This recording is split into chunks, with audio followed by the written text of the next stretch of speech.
9. 1985.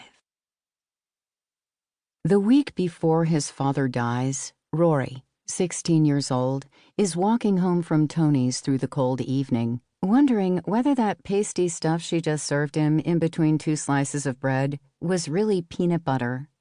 He'd eaten the sprouts, cucumber, and onion she'd put on his plate, but couldn't manage the sandwich.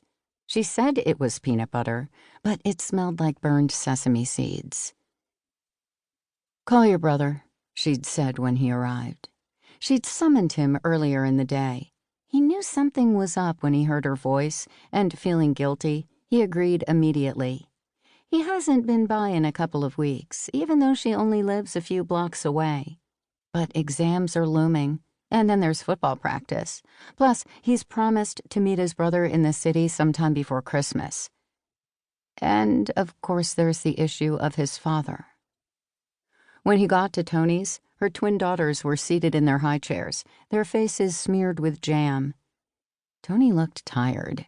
Her face was pale and, unusual for her, makeup-free.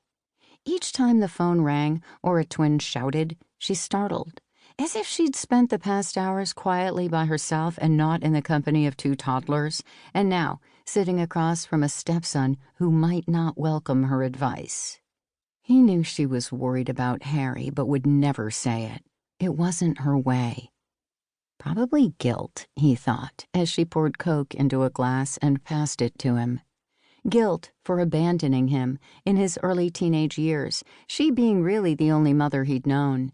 And guilt, perhaps, for wanting her own children, her own family, as if the wanting of it was a statement that Harry and Rory, and Brian, were not, and never had been, enough for her.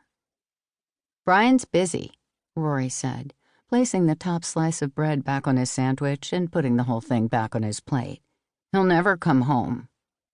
Tony wiped one little face with a paper towel and bent over to pick up a piece of bread, jam side down, from the floor. The other twin upended her cup on her tray. Apple juice dripped over her mother's bare foot. "He'll come," Tony said as she straightened.